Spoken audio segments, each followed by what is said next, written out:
Sunsplash Saturday night here in Los Angeles, trying to even this series at a game apiece.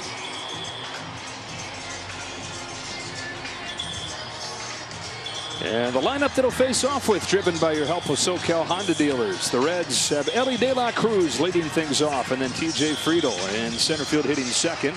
Matt McLain had 2 doubles last night. He bats third again, with Jake Fraley hitting his 15th home run last night. He's in the cleanup spot in right. There's a late change to the lineup, so a bunch of shuffling from there. Jonathan India was scratched, so Spencer Steer slides up and hits 5th. Then it's Joey Votto, the first baseman. Christian Encarnacion Strand, his 11th game in the major leagues, DHs and bats 7th, with Nick Senzel in left, and Luke Maile, the veteran catcher, hitting 9th. Well, Emmett Sheehan, through his first 3 games in the big leagues, had a 2.65 ERA, was cruising along, but has struggled in the month of July, and gave up 7 runs on Sunday in Texas against a really good lineup, but a day where Dave Roberts felt like he was aiming the ball instead of attacking. Dave said after the game that big league hitters can smell fear, and you've got to have a different switch. And they're hoping that he can find that switch, facing off with a good Reds lineup, and a guy that'll test him right away in De La Cruz. All right, so full disclosure, Orel has somehow already made it back to the booth. I think he threw the ceremonial first pitch like 17 seconds ago and was trying to sit down to do this top of the first inning, huffing and puffing and trying to eat some dinner. I'm going to let him change into a polo and like have a bite of chicken or something, and then he's going to join us for the bottom of the first. But Emmett, you go ahead. Well, the Reds have won 7 of their last 9 games, and coming into the day, a half game out of first in the Central. Dodgers with a 3-game lead over the Giants, and off we go with a fastball upstairs on De La Cruz. Started the day yesterday with a lightning bolt of a triple, and has changed the Reds since his call up in early June. Swings and misses, 1 ball, 1 strike. The Reds were 27-33 when De La Cruz came up for his major league debut. They've gone 30-15 since. And a team that lost 100 games last year is right there in contention. That's strike 2.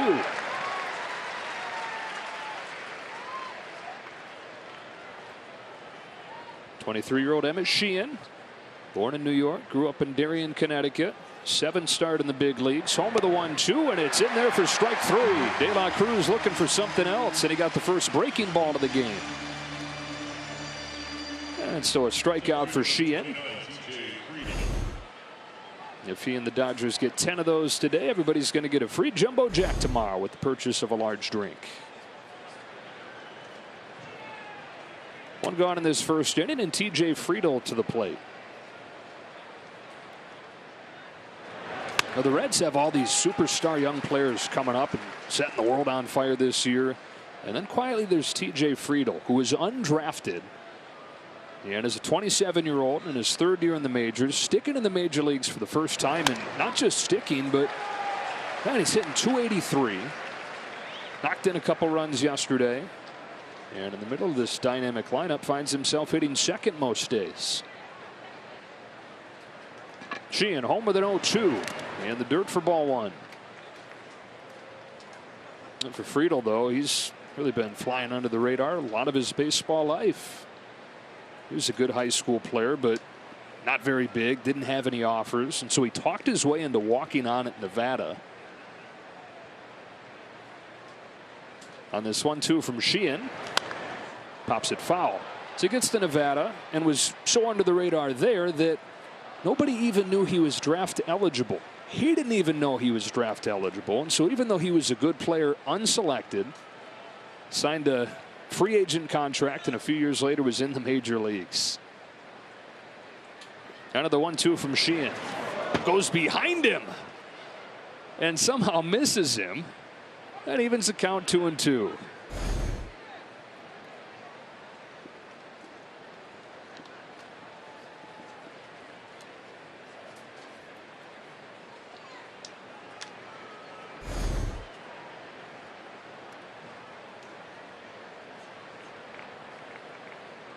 Sheehan to Friedl with a 2-2. Fouls it off. Reds won last night's game 6-5. Got 3 runs in the first inning against Bobby Miller. Did not trail in that game. Dodgers gave it a go a couple times, cutting the deficit to 1. Reds scored 3 in the 7th. And the Dodgers comeback fell a little bit short. And the Reds have won 3 of the 4 matchups this year. Count goes full. He almost hit him in the backside, then he almost hits him in the foot, but Friedl gets out of the way of both. And David Bell in his 5th season as the manager. And if you happen to be tuning in yesterday, you heard the report that Bell's just been extended another 3 years. Well deserved for a guy who's led him to this turnaround. 3-2, fouled off.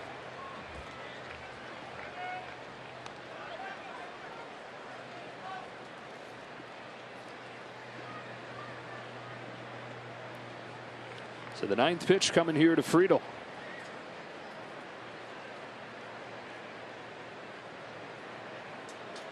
Sheehan kicks and throws. Friedl hits a high fly ball to center field, but no big deal for James Outman, assuming he can find it in that bright sunshine. He does, and 2 gone in the first.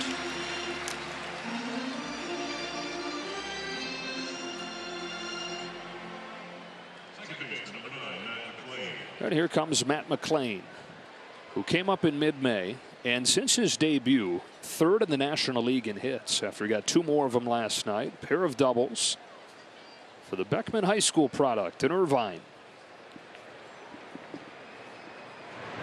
Strike 1 from Sheehan, which has told the story for Emmett Sheehan in his young major league career. When he gets strike 1, hitters have an OPS that would pretty much get you demoted. When it's ball 1, hitters essentially turn into Mookie Betts when you're looking at the OPS. And quickly 0-2 as he's gotten ahead of all 3 that he's faced. That's what Dave Roberts is talking about after a start against Texas. Need him to attack again like they saw him do in his first couple starts. Remember, in his major league debut, Emmett Sheehan fired 6 no-hit innings against the Giants.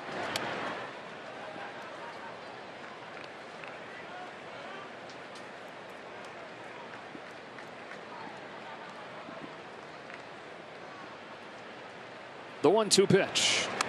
Oh, rode in and clipped that bat. McLain stays alive at 1-2. Important to remember too that Emmett Sheehan was just drafted 2 years ago. A handful of games in his first pro year. Spent most of last year in A-ball. Straight up to the big leagues from Double-A, and certainly a guy that's learning on the job. Tries another 1-2, and the first changeup that he tosses misses in the dirt.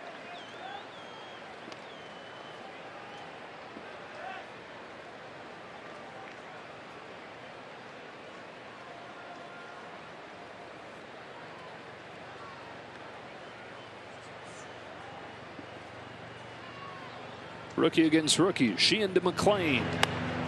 And another full count.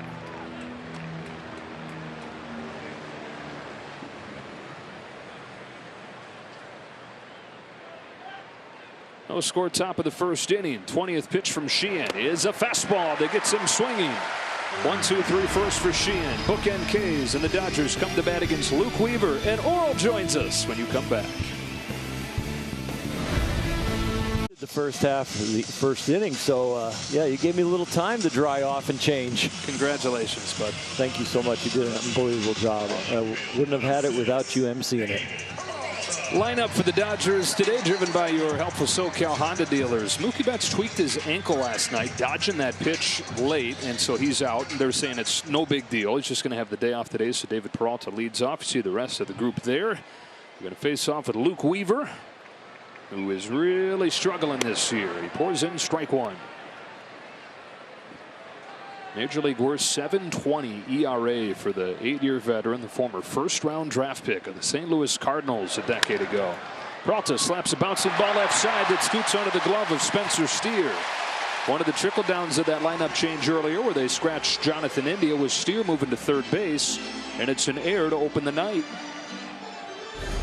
Steer way over in the shortstop hole, but as a third baseman, this should be very routine. The backhand attempt sets your shoulders to throw the ball to first, but you got to get it in the glove. Yeah, the Reds, as good as they've been this summer, are still the worst team in the National League at turning grounders into outs. And it rears its ugly head there as Freddie Freeman comes up. And takes a breaking ball for a strike. 27 game on base streak for Freddie Freeman that he extended last night. 2 hits and a walk.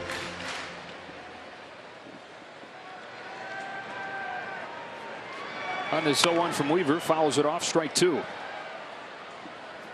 Weaver's got some velo. He'll top out like 95, but he'll average around in the 93s, and he throws the whole kitchen sink at you.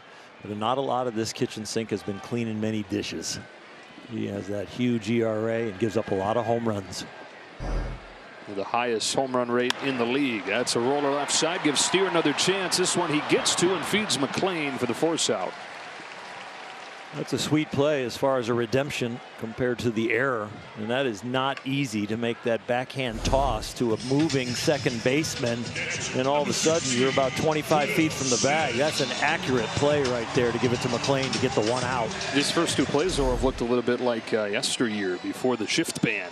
The baseman over there having to go a long way. So runner at first, one gone, and Will Smith climbs in.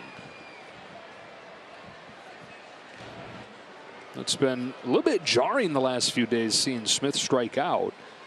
3 consecutive multi-strikeout games. He had 1 over the previous month.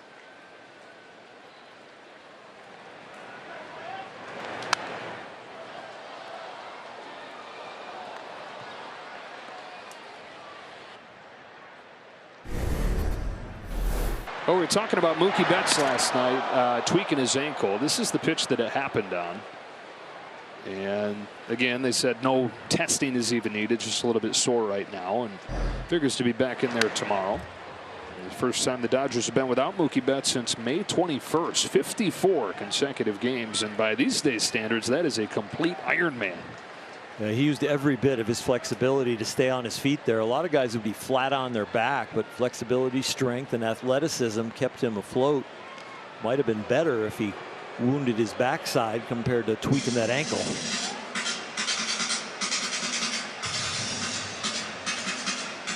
And so the Dodgers trying to get this series evened up without Betts tonight, having lost 4 of their last 5 games.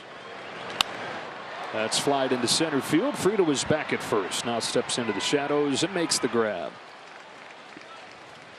Kirsten, you've got more on Mookie. Yes, Joe. Well, as you mentioned, they are planning on staying away from him today. The hope is he can get back out there tomorrow. But as you can see, he's not in his uniform at the moment. So they really want him to stay down to find ways to kind of get rid of some of the swelling that is in there right now. That's just been the concern. But once that goes away, he has mobility. Hopefully he will be back out there soon. All right, Kirsten, 2 gone in this first inning as Muncy stands in. Homered against Luke Weaver before. And he takes high 1-0. Last guy I know they tried to hold down and not have a uniform on was Gibby. Came off the bench and hit a home run. I would put it past Mookie for doing that one. It's great to see Gibby on Dodger Vision during your ceremony. It really was. What a beautiful backdrop he had there in Alaska. I know. I want to go fishing up there where he is. Oh. He's had that trip planned for over a year, so there was no way we were going to break that up to have him come here. Gibby, you need to enjoy that.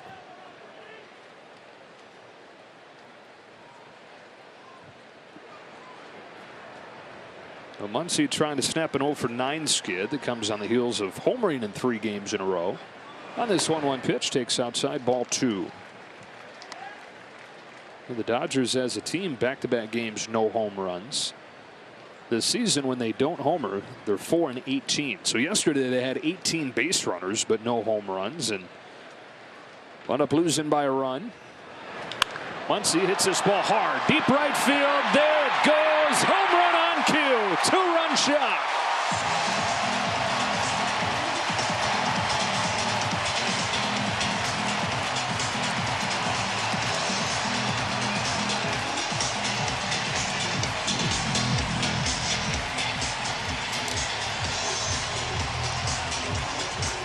They haven't given him a full dose of off-speed pitches. This one is down, and he elevates it himself. A changeup that doesn't make it all the way away. He catches it out front, and that means backspin and distance. Max Muncy, number 26. RBIs, number 68 and 69. And with that 26 home run, he's within 1 of Mookie Betts for the team lead. And for second in the National League, here's JD Martinez, and there's ball 1. So the Dodgers have their first lead of this series, and they do it with a home run from Muncy. Martinez got him on the board yesterday with a shot of a double to left center field. One of his 2 hits on the day. And Martinez, even though he's missed 3 weeks this year with a back injury, is now 3rd in the National League in runs batted in. It goes Olson, Arenado, Martinez. 2-0. Off balance, popped up. Backside of the diamond, De La Cruz gives way to McLean, and McLean's lucky he did, or else Ellie was going to catch it. Max Muncy with a 2-run home run, 26, 2-0 after 1. It's brought to you by Defender, and the whole thing out there, whole defense. There they are walking around, their names over them. 2-0 game. Dodgers in front. To the 2nd inning we go, and Jake Fraley leads off for Cincinnati. Takes ball 1 from Emmett Sheehan. The players can't go to location services and turn that off. That's right. Yeah, it's not great. We got you. What if you want do not disturb? Or they just nothing you can do. Yep. Airplane mode. They take off. 1 ball 1 strike. Emmett Sheehan, who Dave Roberts talked about wanting to attack more. He's a little bit tentative against Texas. Has pounded the zone through an inning plus. And let's go over 1-1 pitch to Fraley that is lifted to left field. Routine for Peralta. All 3 hitters in the 1st inning, an 0-2 count or a 1-2 count, and when he gets ahead and puts you in that kind of count, the batting average against drops about 50 points. So that's a good count. This last out on a 1-1 pitch, keep attacking the zone. How long did that take you before you trusted your stuff enough to every time you went out there say, all right, because it's one thing to say, oh, Emmett needs to attack more. How long does that take before you trust that you can? Steer takes a ball. When you're aiming for the corners and missing for balls and then have to come back to the middle and you're making mistake pitches or pitches in the middle of the plate and they're still making a few outs, you're like, oh, I guess I can live in there. And then Tommy gives you a nickname, Bulldog, and that tells you to throw strikes. And he starts beckoning it from the bench, you know, come on, Bulldog. And he told me that when he yelled that from the bench, that was for me to know that I was good enough to be here. Bulldogs don't nibble. That's true. They bite. Very good. Attacks again, fouled off. 1 ball and 2 strikes on Steer. Who hit his 15th home run last night. He and Jake Fraley both outside for the team lead with those 15 home runs. Hit a whole lot more of them as a team the last month.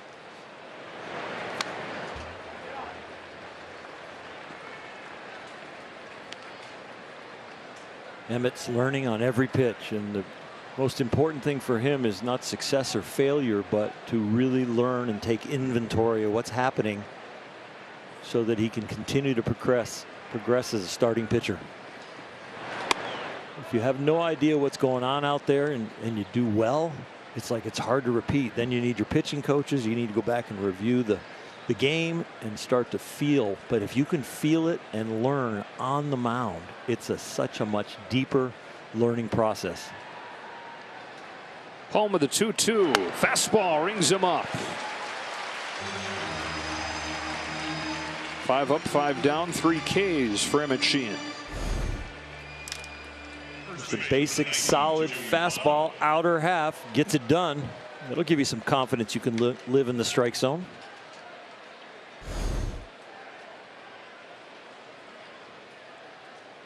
He asked home plate umpire Hunter Wendelstedt, do I have time to tie my shoe? And Hunter pointed at his wrist, tapped his watch. Like that is his timeout. Yeah. Yep. No more of those. Don't change the ball. Don't have another shoe get untied. Yeah. You just better open another one that doesn't come loose. Why is he pitching with one shoe? There's no time. Joey Votto.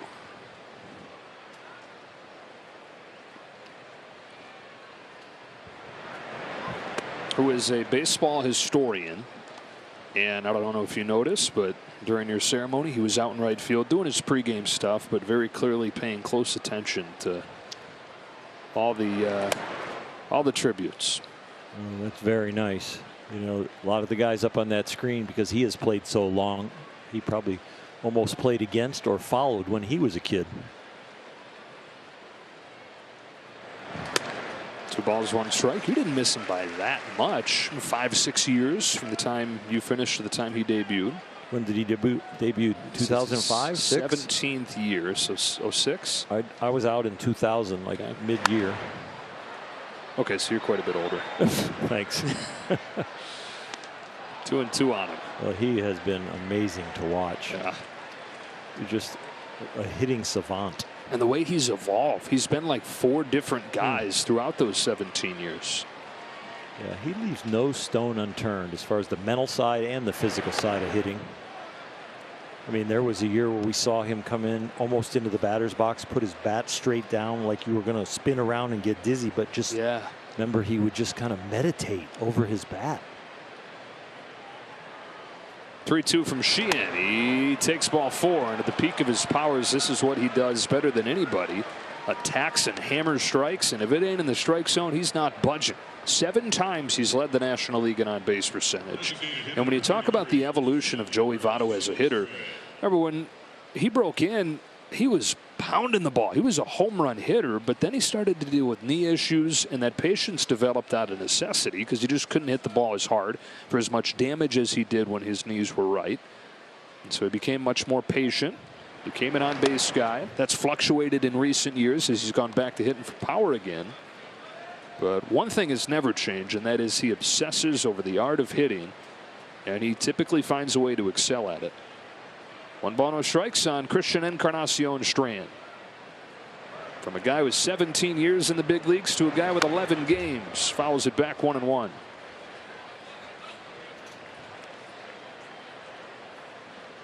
'23-year-old top 100 prospect out of Walnut Creek, California. Drafted by the Minnesota Twins and acquired in a steal of a trade last year for Tyler Mahle along with Spencer Steer.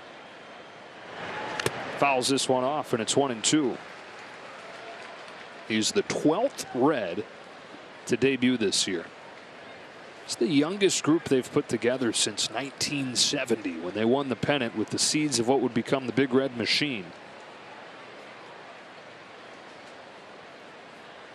I'm impressed by the quality of their at-bats throughout the whole lineup.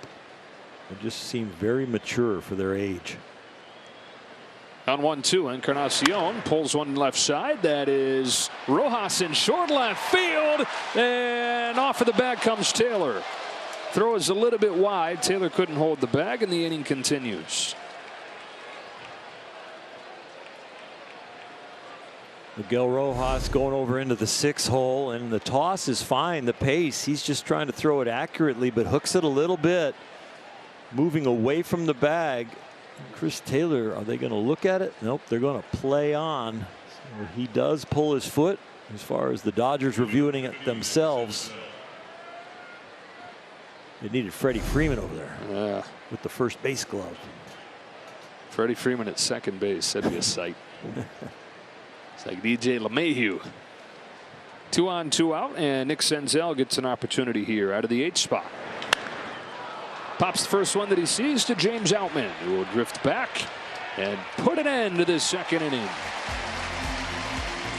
Dodgers up 2-0 on a special night. Orel Hershiser, the newest legend of Dodger baseball. Today, Clayton Kershaw threw a sim game. He did it up down 3 times. Dave Roberts said that the stuff was coming out really good. The next step for Clayton Kershaw is really how he comes out of it tomorrow. The original plan for him was really only 2 up downs. So the fact that he was able to do 3 shows that he is in a good spot when it comes to his stamina. So hopefully he will come out tomorrow feeling really good. Then activation is on the table. If he feels like he wants to do 1 more sim game just to build up a little bit more, that's also an option for Clayton Kershaw, guys. All right, as Jason Hayward takes strike 1 in a 2-0 game here in the 2nd. Boy, will it be good or what to have him back. It will really be good. I mean, Kershaw Appreciation Day. We are looking forward to the next one. Now, Kershaw has a 2.55 ERA. And he's been out long enough now where it's easy to kind of forget how good a season he was having. He was headed to probably start the All-Star game again for the National League had he not been hurt. Hayward grounds this one foul, and so anytime you lose a pitcher of that ilk, it hurts. But when the rest of the rotation collectively has struggled, it hurts even more. You've got Kershaw with a 2.55 ERA. The rest of the starting staff this year is above 5.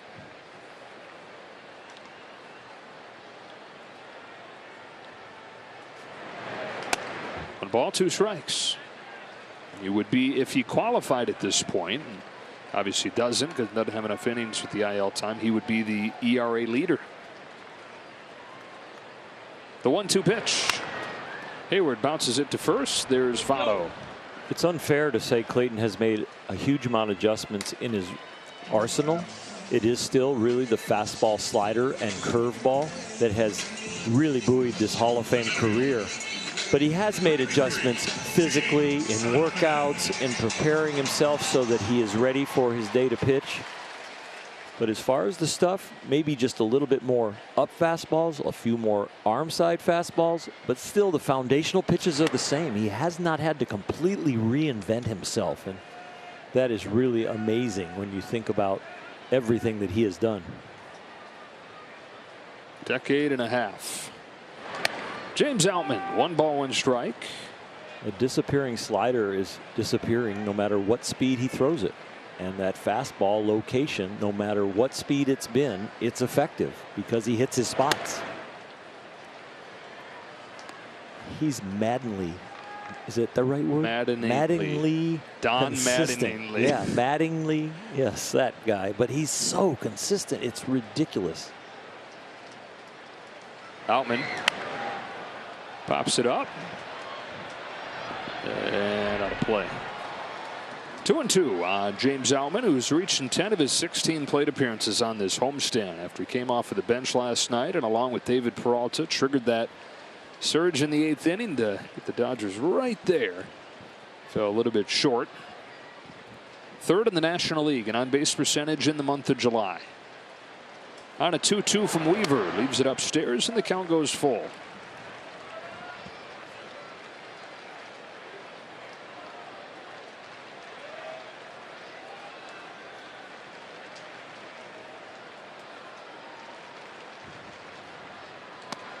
Little bit low.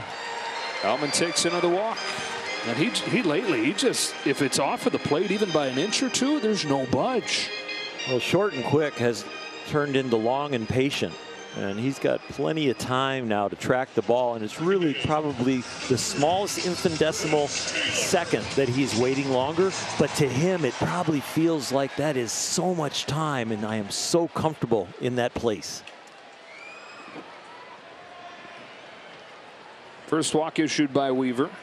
And here's Chris Taylor starting at second base today for the first time.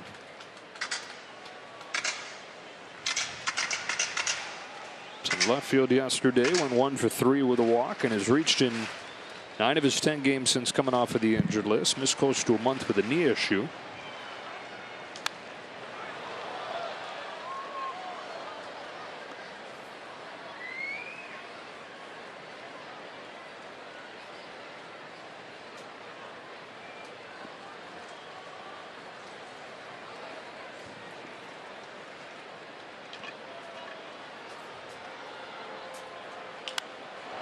In the left field, Senzel, 2 out.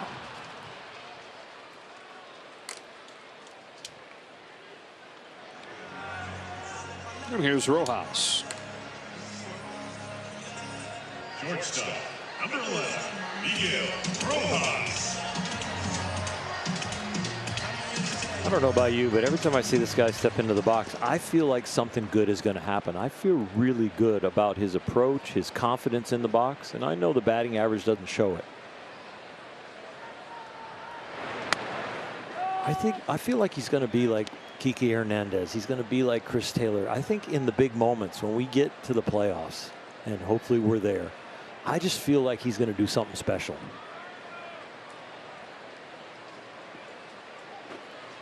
Well, he's been a productive offensive player before. You know, it's not always been where it's all glove and no bat like it's been to this point this year. And last season, numbers weren't good, but he had the wrist injury, thumb injury that seemed like could take a lot of the blame. Now, this season, he's felt healthy, with the exception of a minor leg issue, but that wrist has felt healthy. He just hasn't been able to produce offensively yet. But again, point is, there is that track record. If he were to do what you're saying you hope that he does, it wouldn't be out of the middle of nowhere. He does have a track record of, you know, a season where he hit 290, season where he hit 285. .304 in the short 2020 season. Lofts this ball to right field for Jake Fraley. And that will wrap up the second.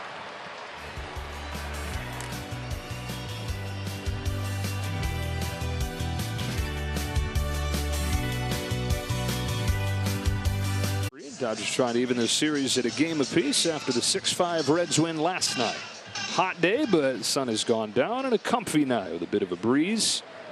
9-1-2 for the Reds. Luke Maile swings at the first pitch. It's a high line drive to deep center that's over Outman's head and off the base of the wall. And the light hitting catcher of the Reds ambushes the first pitch of the third inning and gets the first hit for Cincinnati.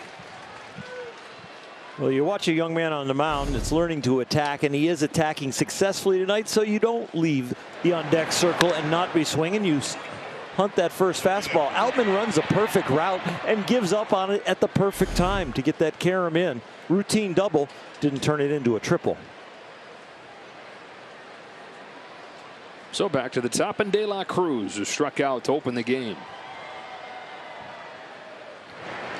Strike one. Elly De La Cruz, over the first month and a half of his career before the All-Star break, was hitting .325. Since the break, he's 6 for 53 with 25 strikeouts. You don't feel that way, I wouldn't think, as a pitcher when he climbs in there. And you certainly don't feel that way. I know I don't as a fan. I still watch him and say, oh boy, this guy's going to do something electric. There's very few guys that are in a slump that don't have a full resume that you're intimidated by. This guy has been here such a short time. You're intimidated by the tools and what you see. You know who he reminds me of a little bit? And this guy didn't run the way this guy does, but Chipper Jones. Chipper Jones hit the big leagues, and he was an intimidating force early and often, and it didn't matter if he was swinging the bat well or not. He was really, really good. On a 2-1 pitch, De La Cruz takes ball 3. De La Cruz is in his 45th game in the majors. And he's a household name. Yeah. He hit for the cycle in his 15th game. He finished that cycle with a triple and then promptly was thrown out trying to steal home. All gas, no brakes. 3-2. And they say that Elly is Elly, whether he's hitting for the cycle like that or he's 6 for his last 53. And that's something that they talked about when he was coming up, whether it was scouts or teammates or coaches. And it's something that's endeared him to this group right away. 3-2 is swatted to left field for David Peralta. Well, he's a guy just like our young pitchers that are starting games for us and are learning on the spot. They're learning as they go. And even though the talent is uber off the charts, there's still a lot to learn. It's scary once he learns it, how good he's going to be. One away, third inning. Here's TJ Friedl.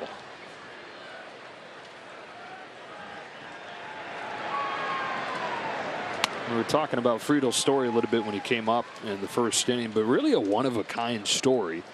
Going undrafted not because he wasn't good, but because nobody, including TJ, knew that he was eligible to be drafted. The confusion stemmed from a redshirt year while he was at Nevada. So he hadn't played 3 years, but he'd been in college for 3 years, and that made him eligible. And by the time anybody realized it, the draft had come and passed, and so he'd missed his opportunity there. Pops this one into center field. Outman makes the call and the catch. So TJ spends that summer with Team USA and does well enough with Team USA that by now everybody knows who he is. Everybody knows that he's fallen through the cracks. And so everybody comes calling like, hey, we know that you're now a free agent. You're eligible to be a pro. And the Reds signed him to the largest bonus for any undrafted player in baseball history. Wow.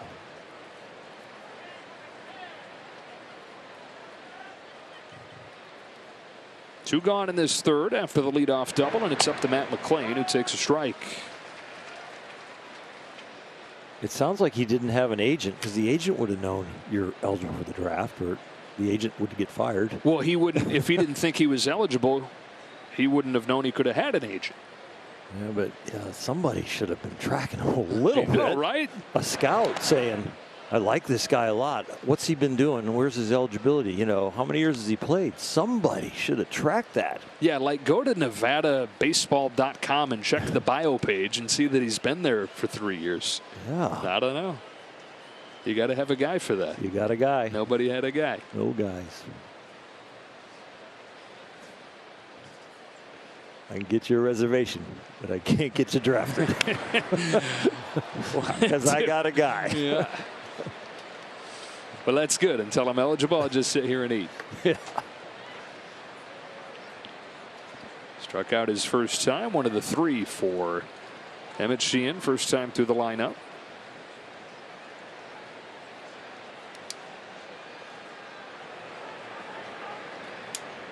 The 1-2 pitch. Outside, ball 2. See that pitch right there, that is a slider that will be good when it's in the strike zone. You've got to evaluate that I can make a ball break like that. I've just got to figure out a way to make it break like that over the plate. That good break, good depth, good change of speed. And that was the new version of the breaking ball that he debuted in Texas last time, getting charted as a sweeper. The slider that he brought into the big leagues is high 80s. I believe in touch 90, can be a little bit cutter-like, but this one's high 70s, low 80s. Kenley Jansen struggled with his slider late in his Dodger career here.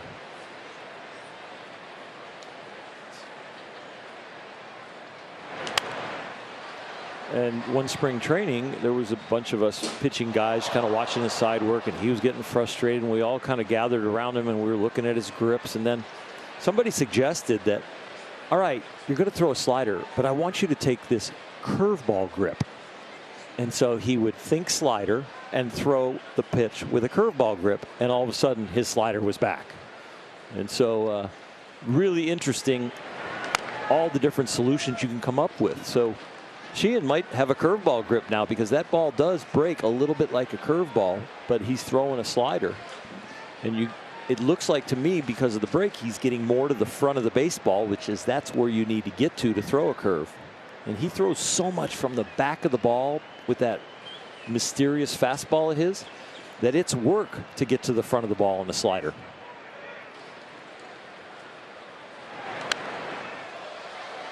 That fastball really plays, though. Yeah, and it looks like it did his first couple starts again tonight. Yeah, he's got the height of it right. He's got the two-seam action and tailing action right. I mean, that ball looks like down the middle, outer half, and ends up jamming a right-handed hitter.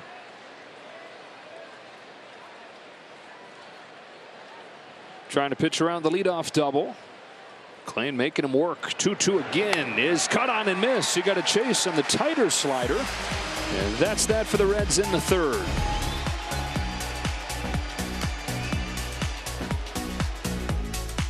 On a Max Muncy home run. Dodgers have the lead as we go to the bottom of the third. Nice jersey that guy's got over there. We're on 55. Saw a bunch of those in the stands tonight. Top of the order coming up against Luke Weaver.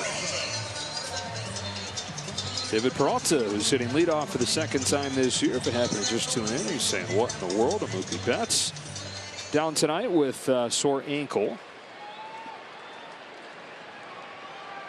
And so Peralta gets the leadoff honors. Facing his old Diamondbacks teammate, Luke Weaver. And taking strike one. Well deserving of a trip to the top of the order, hitting .324 since the start of May. Digs this one out into right field, but hauled in by Jake Fraley.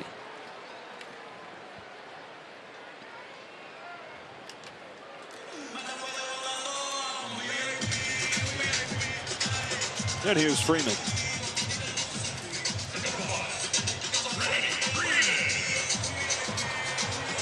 Reds have been crowding him so far in this series. See if Freddie looks for something in there and starts to think about turning on it.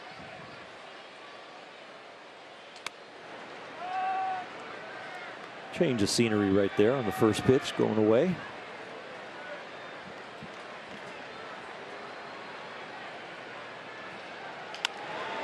Bounce past the mound to De La Cruz. 2 out.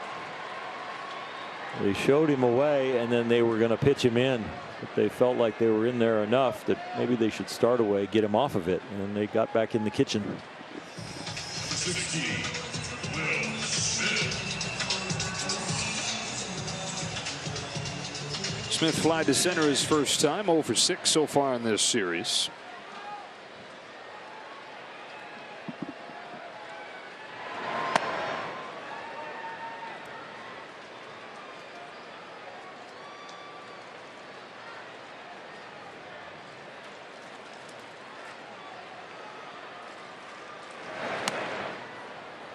One ball, one strike. Smith and the Dodgers against Weaver back in early June. 7 runs over 3 2/3. And not the only time that they've tagged Luke Weaver. He's faced him a bunch throughout his career. 9 games, he's got an 8.71 ERA. Cardinals to the Diamondbacks. And a 1-year contract with the Reds. Fires a 2-1 that Smith watches miss away. He's actually one of the key pieces in the Paul Goldschmidt trade to go from St. Louis to Arizona before 2019, and then his 3.5 years in Arizona just defined by injury after injury. This is the first time in 5 years that he's made more than 13 starts in a year. Pitches a walk here to Smith. Second one of the game, and up comes Max Muncy. Inside the box score we go, brought to you by your Lexus dealers. Muncy with his 26th home run. Got something off speed that didn't make it all the way down, but it made it all the way out. Nice swing, Max.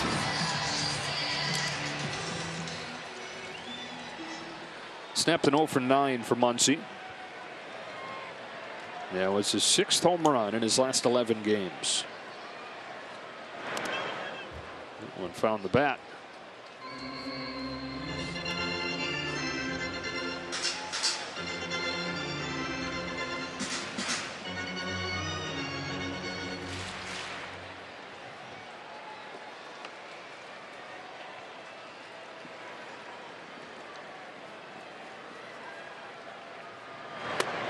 Tied him up 0-2.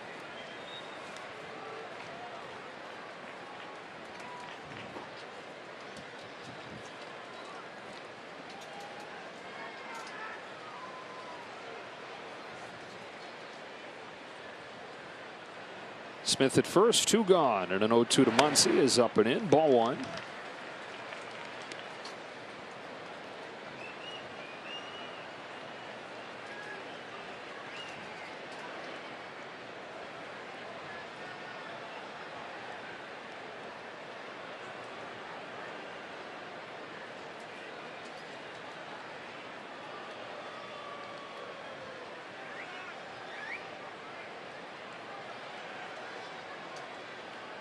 Time taken here. Muncy settles back in. And the 1-2 pitch. Just outside. Weaver wanted it, won't get it. Ball 2. Now Weaver, part of the issue has been that he's been the worst 2-strike pitcher in baseball this year. You can see some of the stuff's not bad. He's flashed 98 in recent starts. Some decent movement on pitches, but just unable to put anybody away. Tries to do so to Muncy with a high fastball that's popped up on the left side of the infield for Spencer Steer. And that ends the 3rd. Dodgers 2, Reds nothing.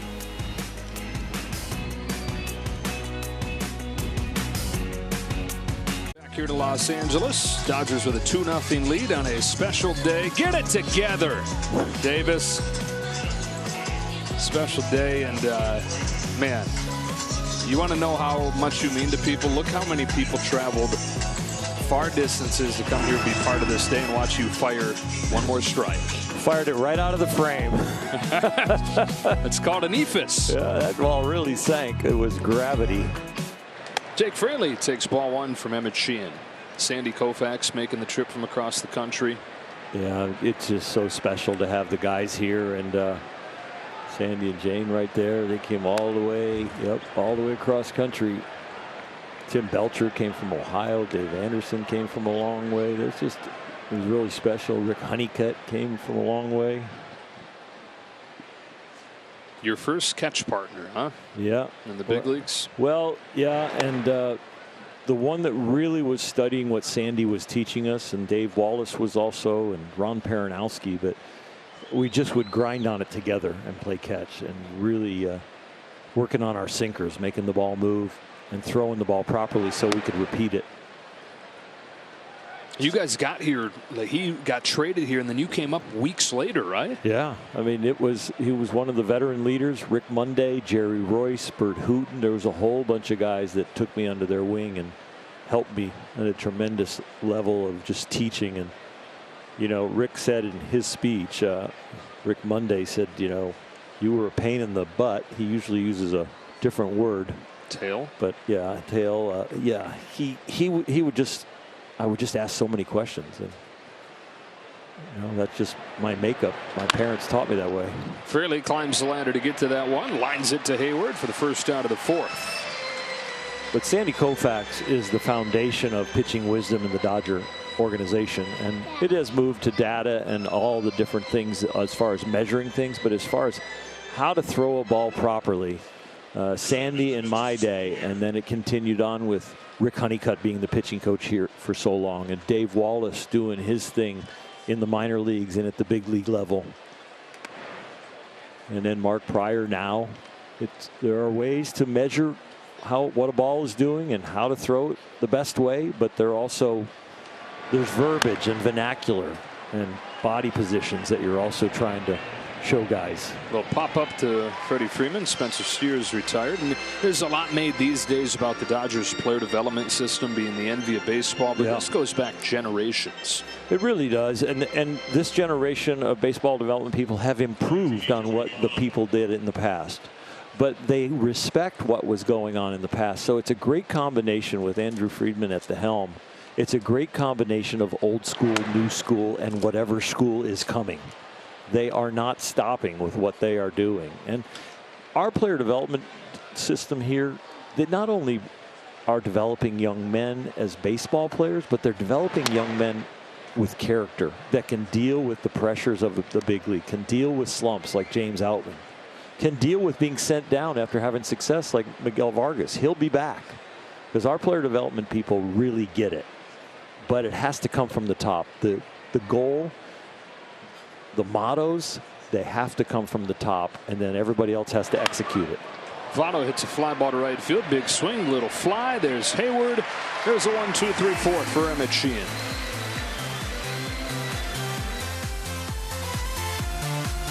Three Spectrum Sports Educator Sweepstakes. 8 winners will receive a $50 gift certificate from Shakey's Pizza, plus a teaching kit. Enter online at SpectrumEducator.com. JD Martinez to start the fourth for the Dodgers.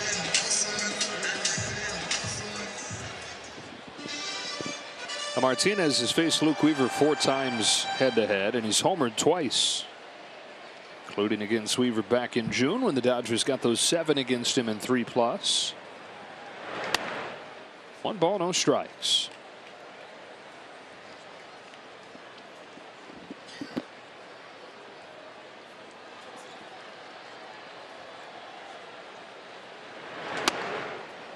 One. Cleansing breath. Sorry, Joe. Oh, I'm sorry. I was getting into JD's mind. Man, this breathing. Yeah. Go on. Well, he just has such a regimen when he gets in there, and this is part of what you learn as a young hitter, right, or a young pitcher. What works, and what do I need to repeat to be prepared to be my best? And JD is so professional. There's the breath. He'll get in, find his balance, take a glance at the pitcher, and be ready.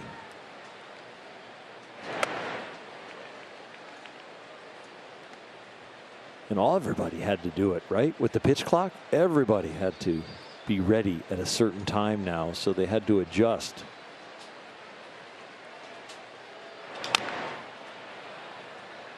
You used to be able to just take as much time until you were ready, or until you were comfortable, or until you made your last adjustment. Maybe fixing your batting gloves and Velcro one, Velcro the other, like Nomar. Tap your toes back and forth. Whatever it was that got you ready and made you feel, it was like a golfer doing his waggle before he hits his drive. But everybody had to tighten it up.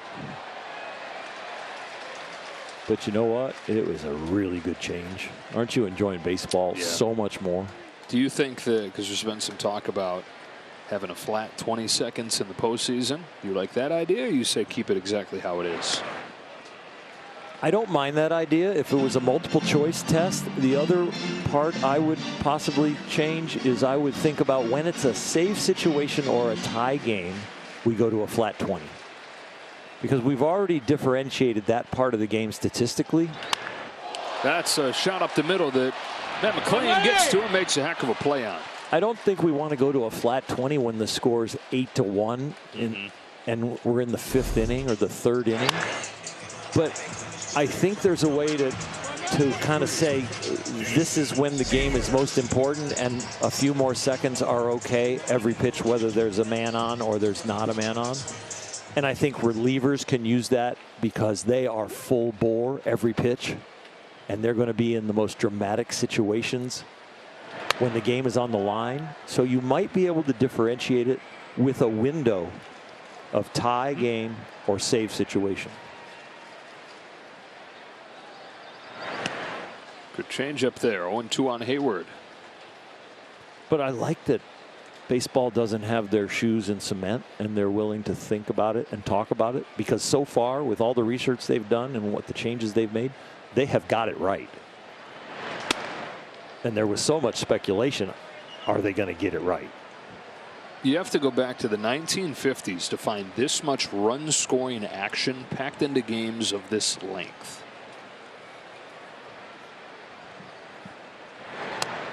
Just outside, count evens 2-2. The games are 26 minutes shorter on average. It's the fastest average game time since 1984, but there's more runs being scored than in 1984. Fouled into the glove, 2 out, and so the dead time's been cut out, heightening the action, and there's more action to begin with. Well, players are going to find ways to get comfortable within the rules. They're going to find their place where they know they can succeed the most. And so if we extend the clock for the whole game, you're going to see a lot longer game. They're going to milk that. You know, just like we've seen with 2 strikes, hitters taking their time out almost every time. So players are going to find that, and you can't hold that against them. You can't say, come on, guys, I know we've given you more time, but that's for only these special situations. They're not going to look for those special situations. They're going to look for, how do I compete and win the most times?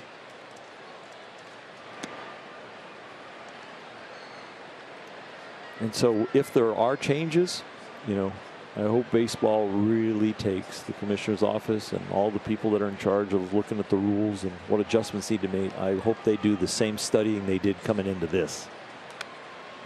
Because whatever they did it right. Well, when they're talking about, you know, the next big thing would be the automatic ball strike system, whether that is a challenge system, which seems most likely, or just full on computers calling the strike zone. And the simple test that it's got to pass is, does this make baseball better? Bouncing ball to second base. McLain's got it, and 1, 2, 3, 4th inning for Luke Weaver.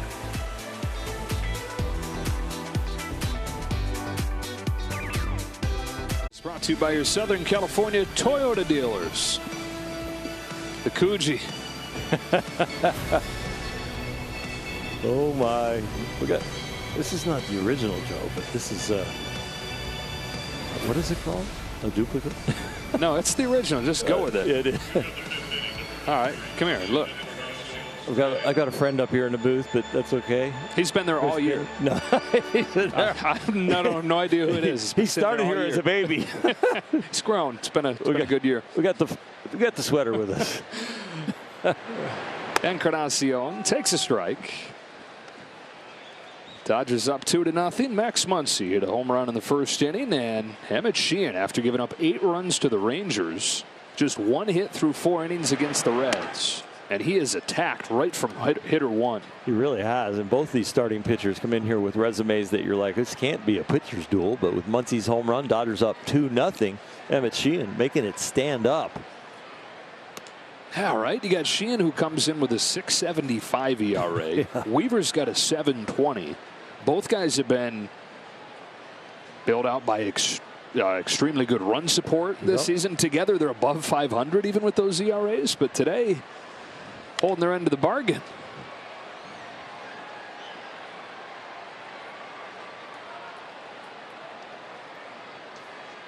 Emmett's mixing in the breaking balls just enough. He's using them in a place where he can get some chases. The changeup is really starting to come along. And the fastball that started to get hit after the 2 great first starts of his career, the last 4, it's been getting hit. Well, he's got it in a good location with good movement today. Count goes full on Encarnacion. That fastball that he rode to the major leagues, that kind of happened by circumstance, the creation of that pitch. 3-2. Swing and a miss. Good breaking ball. 1 gone in the 5th. 5 Ks, halfway to Jumbo Jacks. Sheehan at this point was a 20-year-old sophomore at Boston College, and his ERA was over 8. So we're not talking about a guy that was anywhere close to a pro radar. And one of the assistant coaches there noticed something different when Emmett was playing long toss, that he was throwing from a little bit lower slot. And he said, you know what, why don't we give that a try? You know, it's not working, whatever it is you're doing, this over-the-top delivery. You got an 8 ERA. They put him on the mound and had him use that lower slot. And what they found was the fastball had that characteristic of the way we see it move now. Had a great next season at Boston College using that lower arm slot with the fastball benefiting from it. Dodgers got him into their system, and they emphasized that arm slot and those characteristics.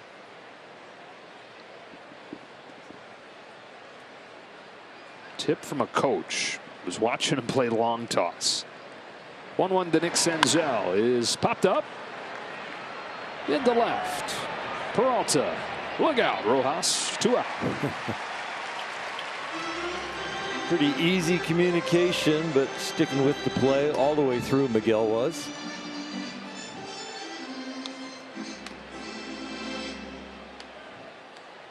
And the low arm slot is something that he needs to learn then the hand discipline to really come up with some better breaking balls. That low arm slot helps the changeup, and I don't think it's any mystery that the secondary pitch that's best is the changeup because of that slot. But as you see from with the breaking balls, a lot of them hang in the middle of the plate or break really well over towards the left-hand batter's box. And that's his hand getting involved from that low arm slot. Then he's kind of pulling it. If he can get to a place where he doesn't have to time that pull up to get a good one, but he can get his hand in the correct place earlier and then just let the arm speed put the spin on the ball, I think he's going to find a more consistent breaking ball.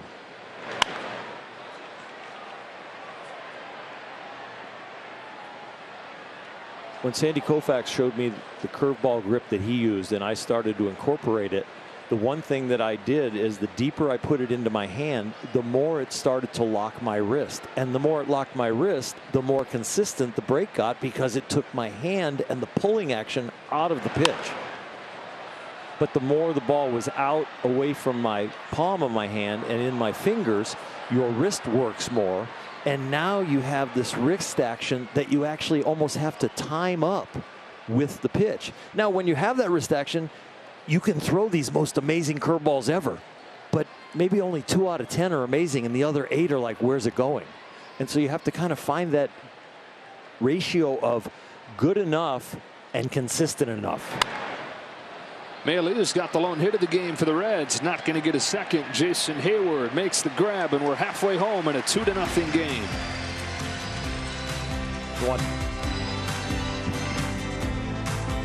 Night. For tickets and more information, visit Dodgers.com/promotions. Hello Kitty is not a cat. 2-0 game, bottom of the 5th inning. On a Max Muncy first inning home run. That is the only hit for the Dodgers through 4 against Luke Weaver, who will face Chris Taylor, Miguel Rojas, and David Peralta here in the 5th.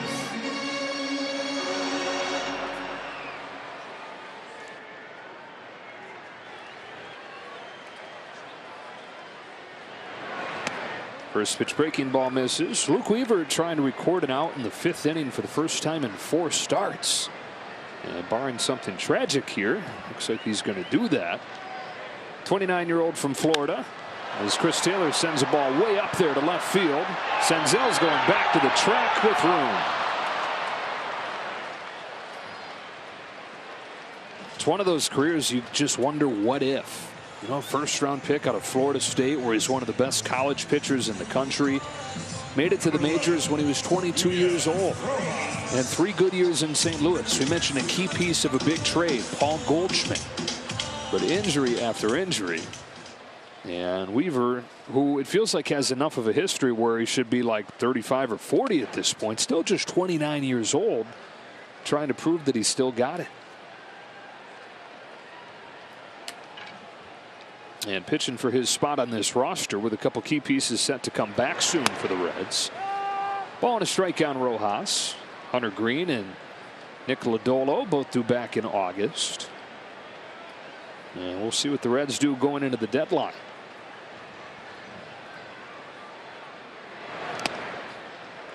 If Weaver wasn't a veteran, you'd be thinking about getting him up the tunnel with a good feeling. But a guy with his veteran status, they're going to stretch this good outing as long as possible. Young pitchers, you're trying to protect their ego and build their confidence. 68 pitches, only 2 runs, really on 1 swing. Throwing the ball well, hitting his spots. They're hoping with what they are hoping happens August, September, and possibly October. They're hoping to get him on track. On 3-1, Rojas lifts a fly ball to left field. Nick Senzel towards the corner. Got it. 2 out.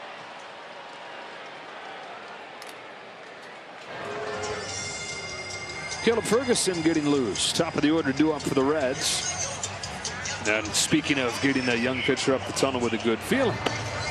Emmett Sheehan, if his outing is complete, it is a very good feeling and something to really build on. And you go from the good outing here to a good side work in your next session, and then hopefully a good outing where you start to get on a roll and be able to repeat something at the big league level. Ball one on Peralta, 0 for 2 today. Hitting leadoff, Mookie Betts getting the day off with a sore ankle. 1 ball, 1 strike.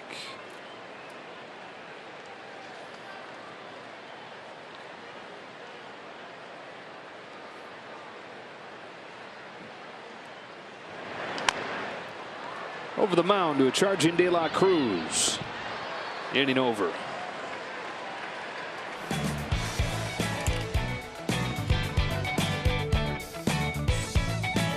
Brought to you by Carl's Jr. The El Diablo Burger is back. My Rewards members get a single for just $6.66 on the Carl's Jr. app.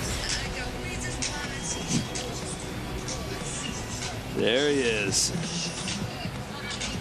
What's going through your mind at that moment? We're going to the World Series. And then that's beating the mighty Mets, I think. I don't know what out that is. This day has been such a blur, Joe, but I'm telling you what, my mind is so thankful, and it's just like, wow. You just drop to your knees and thanks and say, this has been a blast so far. Caleb Ferguson comes out of the Dodger bullpen. That flips Elly De La Cruz around. And he bangs a base hit to left center field. Outman will try and cut it off, but won't. And look out. Elly galloping into second and hanging on there with a leadoff double. He has to run harder than most because that's a possible triple. Most guys are easing up like halfway between first and second because, you know, routine double. This guy has to leave the box and think 3. So his sprint speed and his ability to hit balls this hard, he's always going to be busting it because there's always a possibility for 90 more feet. Because he is the fastest man in the world. Self-professed. Tying run at the plate, TJ Friedl shows bunt, takes a ball. Well, he jumped on that first pitch. Didn't have a chance to tell you. One of the reasons Dave Roberts went to Caleb Ferguson was to flip De La Cruz around to the right side, where his OPS is 300 points lower. As a right-handed hitter, El Bencho I mean, this guy is a 527 OPS. You typically aren't going to play if that's your OPS. But he crushes the first pitch that he sees from that side. 2-0 on Friedl.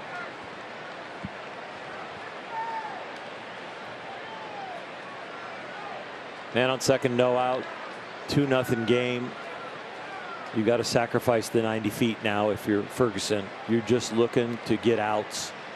If you get out with no runs, that's fine. But right now, just look for outs. 2-0. You might get to a count where you can risk a strikeout and trying to get him to chase, but I think you don't do that until you get to the 2-2 count. He's facing a guy here in Friedl who is not just another dude up there trying to lay a bunt down. He's maybe the best bunter in baseball these days. #1 in the majors with 11 bunt hits this year. Takes a strike, and it's 2-2. Actually worked closely this spring with former Dodger Brett Butler, one of the great bunters of all time. Brett had 286 bunt hits in his career. Could 42 in one season at one point. Yeah, Bugsy had a steering wheel on his bat. Yeah. Like Rod Carew, like Maury Wills. Bouncing ball towards the middle. Taylor knocks it down, has no play. In his first game at second base this year. Unable to get it, and the Reds are at the corners with nobody out. This is going to be a tough play. Left-handed hitter that can fly out of the box. You got a backhand, and now you're going to have to throw a bullet over to first to get him. There was a lot going on pre-pitch and after that ball got in play.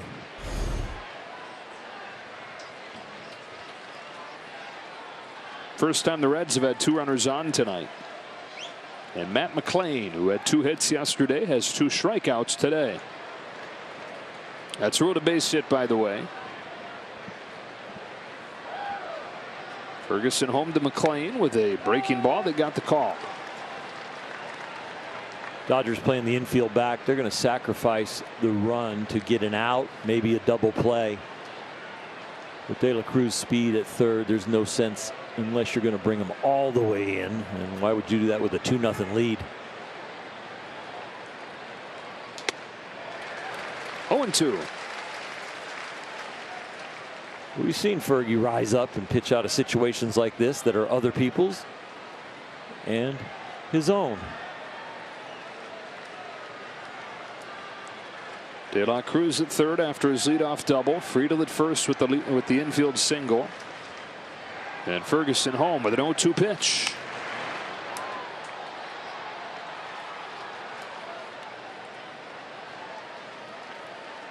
One bullet and one infield grounder, but those 2 hits were the same amount that Sheehan gave up over 5 innings. He held the Reds in check very well. Lineup that had 6 runs yesterday. Another 0-2, and he got him. Like a house by the side of the road. Matt McLain watches strike 3. Well, think back to pitch 1, a breaking ball for a strike. And is that going to be the pitch he's going to try and get me out with because he's leading me off in this tough situation? Well, they go opposite of that, and he just blinks through a fastball. That's a huge strikeout. Pinch hitter coming up here. Kevin Newman. So instead of Jake Fraley, who's tied for the team lead with 15 home runs, but pretty much only plays against right-handed pitchers, it's going to be Kevin Newman going up there to pinch hit. Newman hasn't had an at-bat since July 9th.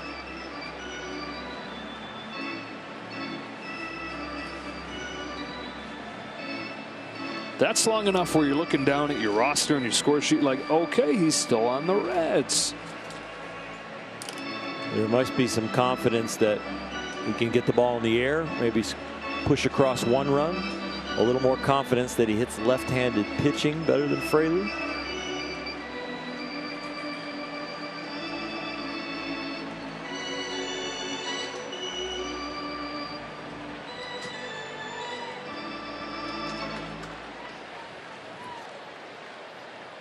So Newman, who was close to an everyday player to begin the year, and some injury issues, an IL stint early on this month. All-Star break comes and goes, and his playing time hard to come by these days.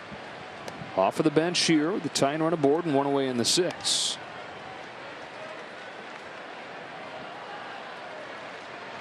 So Fraley's day is finished.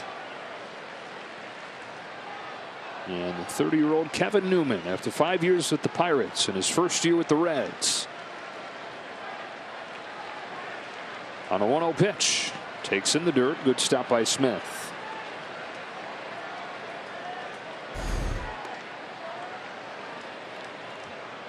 You start to taste getting out of a jam when you get that first strikeout.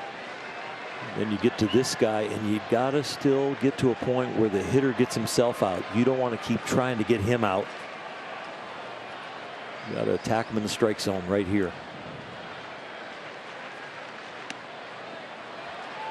Ball 3.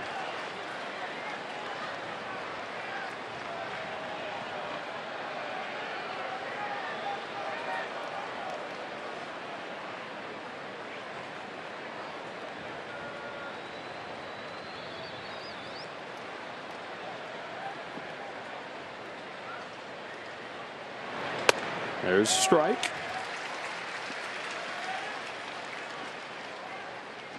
Ferguson pitched in yesterday's game, scoreless inning on 9 pitches. Less than 24 hours later, he's at it again. And trying to get himself out of his own mess here. First and third, one away in a 2-0 game. It's 3-1 to the pinch hitting Kevin Newman. Hit to right. Hayward back at first. Now comes on. Makes the grab. De La Cruz heads home. Hayward's throw to the plate is high. Reds on the board and a sacrifice fly from Kevin Newman. Up to second goes TJ Friedl. Jason Hayward knew the equation, and he knew he was going to have to get it there all the way in the air. We got a guy on third that has attempted and has successfully stolen home. So when the ball's in right field, if he can get home when it's on the pitcher's mound, what do you think he's thinking down there at third base when it's in right field? It doesn't matter how deep it is. With his wheels, he's going.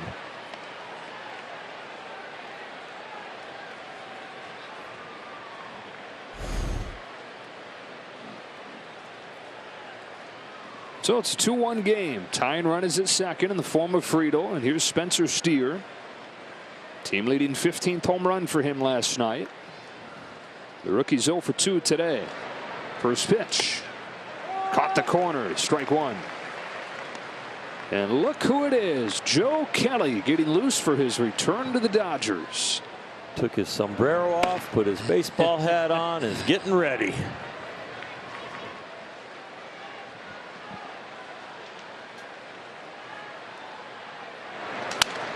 Into center field. Here comes Outman. Not going to get there. This game's tied. After 5 scoreless innings from Emmett Sheehan, the Reds get 2 promptly against the Dodger bullpen and Caleb Ferguson. The interesting thing about this second run, a broken bat hit, is that all of baseball just learned that with De La Cruz on third and there's a runner on first, the ball needs to go to second base. It will no longer go home across all of baseball when he's on third and there's a fly ball to the outfield, short or long. The ball will automatically go to second because that run doesn't score if the ball in right field goes to second. Because you just realize you got no shot. Exactly. That play right there with Jason Hayward's arm, and even though the ball didn't land at home plate, we could see when it crossed, they had no chance to get him. And Jason learned, the Dodgers learned, and all of baseball learned. 1 ball, no strikes on Joey Votto. Ellie rules.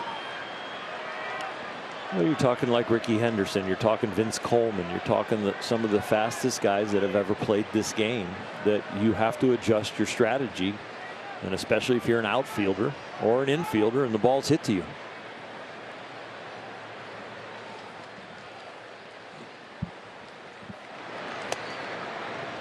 Three 3-0 on Votto.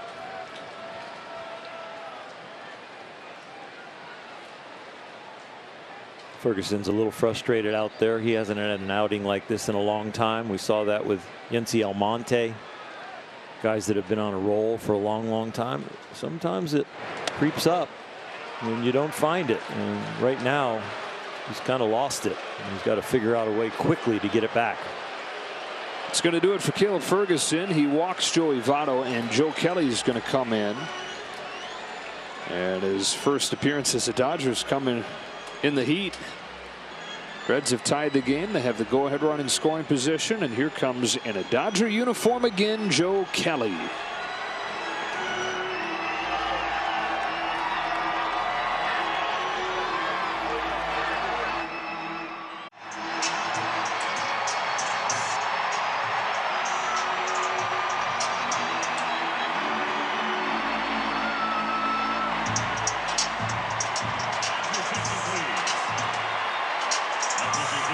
Number 17, Joe Kelly.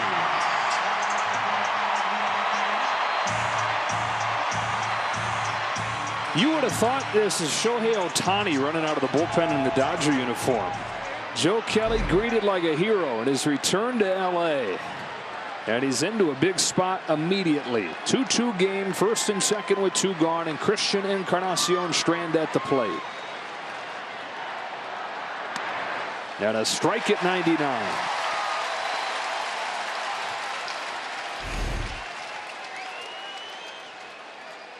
In talking around the organization and talking around baseball, he's throwing the ball better than ever. Throws this one to the backstop. Thanks, Joe. Yeah. Well, they're hoping that some things that they might want to adjust through him, and also some good defense behind him and some adrenaline from these Dodger fans, that he's going to find it. But we've seen those kind of pitches before when he gets overamped.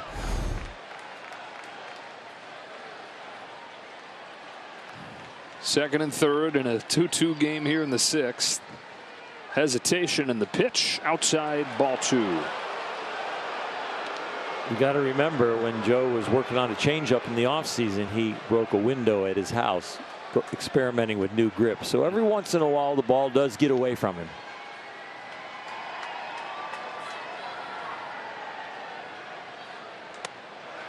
Three and one. There was a complicated relationship Joe Kelly and Dodger fans seem to have. Remember, he gave up a game-winning home run in his Dodger debut after signing a big contract for a reliever in 2019. Down the middle here, 3-2. The next year, 2020, that's when he blew the kiss heard and felt around the world. It's got to be the only reliever ever to have a mural of his face painted on the side of a building. They're with him right here.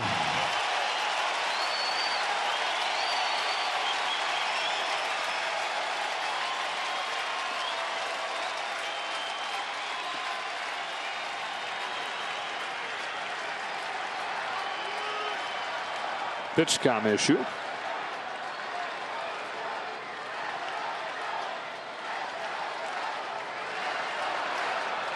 Let's go, Joe. The chance for Kelly.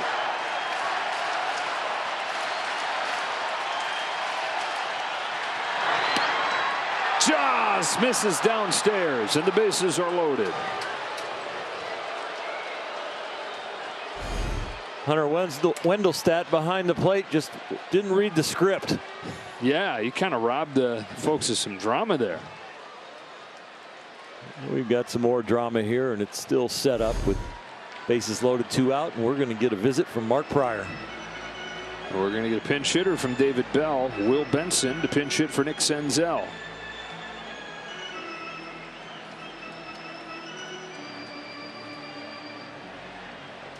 Benson not afraid to swing at the first pitch.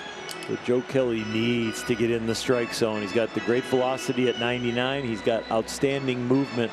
You just don't want to back into some hitters counts right here where you have nowhere to put him.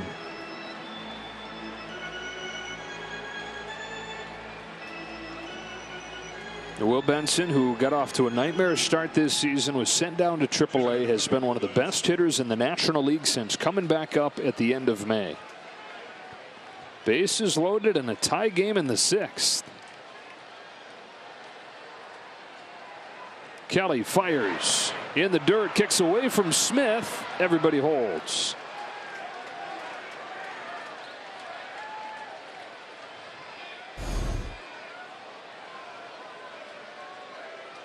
Close on the check swing, and fortunate that Will Smith got a piece of it. Not the easiest breaking ball to block right there.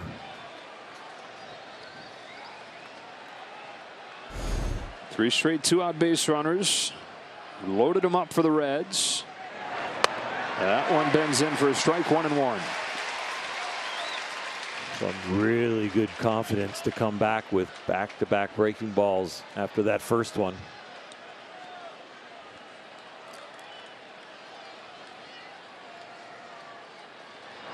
Strike 2, turned it up to 100.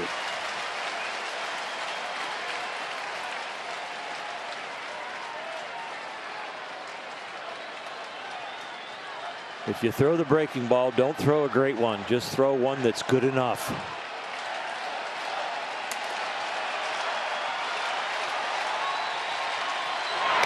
He struck him out. Joe Kelly. It's like he never left.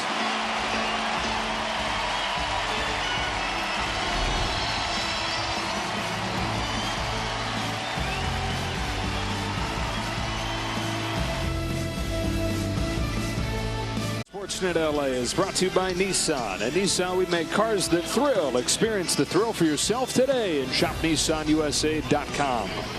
And by Jack in the Box, introducing Snoop's Munchie Meal, available for a limited time, only at Jack in the Box. Brand new ball game. Reds tied at 2. Freddie Freeman leads off the 6th and takes a ball from Luke Weaver. 2-run home run in the first inning from Max Muncy. That is the only hit of the game against Weaver. Came in with an ERA north of 7. And now attempts to record it out in the 6th inning for the first time since May. Since that Muncy swing, when that was his 5th home run in the last 9 games, the Dodgers are 0 for 13.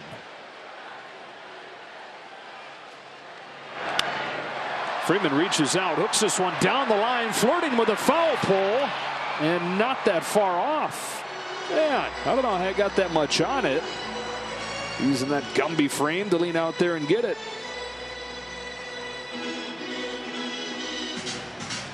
Freddie is the first umpire that tells us this is going to be foul. He busts it down the line and he gives up at about the 45-foot line. We didn't have to wait for the umpire's call.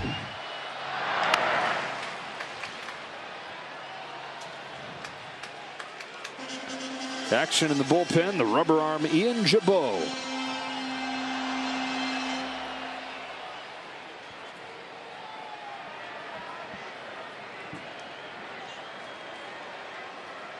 Freeman starts the 6th, then he's down on strikes. And Weaver's got that snarl going.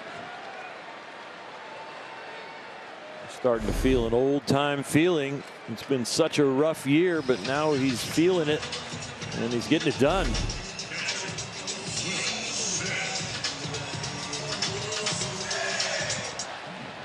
One gone, 6th inning. Here's Will Smith. Reached for the first time in this series his last time with a walk. Waits in a breaker. Lofts it to left center. There's Steer, who is one of 5 Reds either fresh into the game or at a new position in this inning. We go through all of them, but there's 5 of them, so we'll just mention. Steer is now in left. Benson is now in right. And the infield's entirely new outside of Joey Votto. De La Cruz to third, McLean to short, and Newman to second. And Max Muncy to the plate. Did you get all that, Oral? You want to look at my sheet? I just threw so much. I'll do it in between innings. Okay. I feel like I'm at a B game in spring training now. Ball one on Muncy. But these players are not B rated. These are a bunch of A's. They come in Tuesday. Okay. It's like Abbott and Costello up here. Who's on first? 2-0. Muncy's home run snapped an 0 for 9. It was his 26th long ball this year.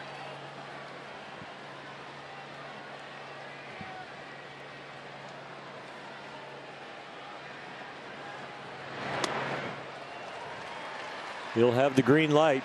It'll be full metal jacket like this swing. 3-0 and this at bat coming.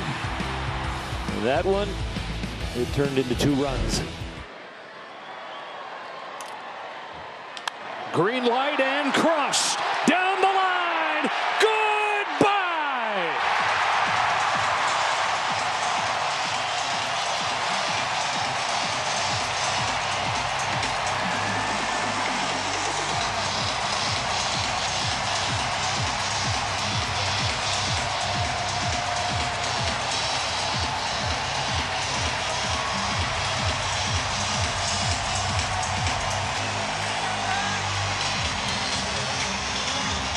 Second of the game, 27th of the year, and the Dodgers are back in front.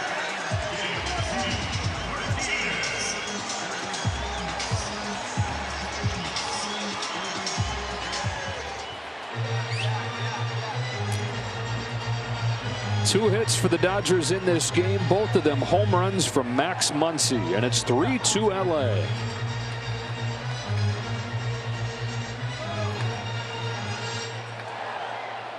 Going into that at bat, the Dodgers were 0 for 15 since he last hit his home run. Well, he got him back on the board.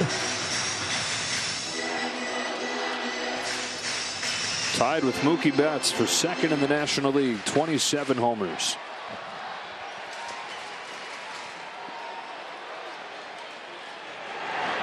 And a ball on JD Martinez. Another look at this 3-0 green light home run. Little cut fastball that didn't cut an awful lot. The first home run was on a changeup away. He's covering the whole plate today, and most of them are going into the right field pavilion. And I said tied for second, tied for third. Pete Alonso has jumped into second. Muncy, Betts, and Schwarber, three-way tie for third.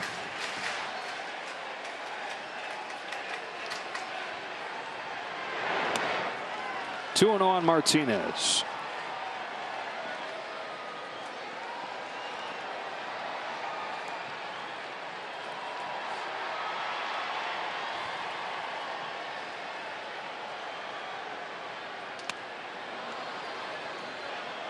Two and one.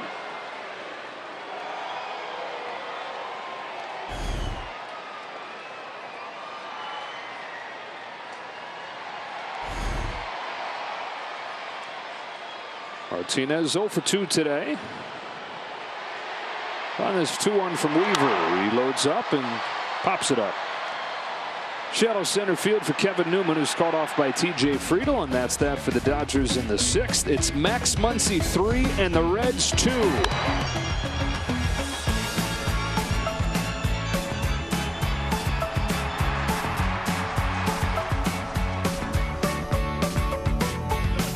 Dodgers coming on Friday, presented by Cadillac. Joe Kelly and Kike Hernandez rejoin the Dodgers after being acquired in separate deals ahead of the deadline. And Oral Hershiser inducted into the Legends of Dodger Baseball. Don't miss Backstage Dodgers Friday after the postgame show. Next Saturday, Joe Kelly inducted into Legends of Dodger Baseball. Strike one from Brusdar Graterol to Luke Maile. 9-1-2 for the Reds as Graterol comes on his first outing since Tuesday. Having an excellent year. The boys coming out of the bullpen have been outstanding as the Dodgers have gotten on this roll from the right before the All-Star break, through the All-Star break, and into this part of the season. They are one of the main reasons that these guys have climbed into first place and have a little spread between Arizona and San Francisco. That's been shaved a little bit. Giants and Red Sox played a thriller tonight. Justin Turner in the top of the 9th inning had a 2-run single to tie the game at 2. But then J.D. Davis, a walk-off home run in the bottom of the 9th. Giants tie that series up, and so the deficit is 2.5. Arizona trails late. And if that score holds, Dodgers would go to 4.5. Ahead of the Diamondbacks in the standings. And actually Arizona came back and won that game. So forget everything I said. It's 3.5 now over Arizona. Then here's De La Cruz. Didn't get the call there. 1-0. Got to erase your memory quick on that one. Get rid of any disgust you have as a pitcher. This is like walking a double. I know he's got the power to hit it out or in the gap and get extra bases, but get back in the strike zone. Does there. 2-1. No defense for a walk, especially with a guy with this speed. Only Acuna's stolen more bases than De La Cruz since he came up. A pop up on the left side of the infield for Max Muncy. The call, the catch, 2 out. Acuna, by the way, stole his 50th base of the season today. Got a shot at 70, huh? Uh-huh. Wow. We haven't seen those kind of numbers in a long time. 2 up, 2 down in the 7th. Here's TJ Friedl.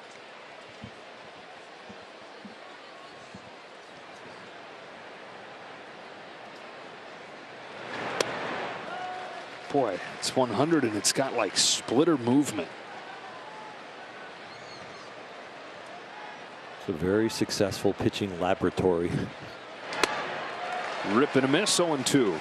And then a 96-mile-an-hour cutter, and it doesn't need to move much. When the fastball moves 10, 11 inches, and then the cutter only has to move like 2 or 3. Now you've got your 1.5 feet of movement one way or the other. 0-2 pitch. Turns around 100, but no big deal for James Outman. And a 1-2-3 7th inning for Brusdar Graterol. We stretch in a 3-2 game.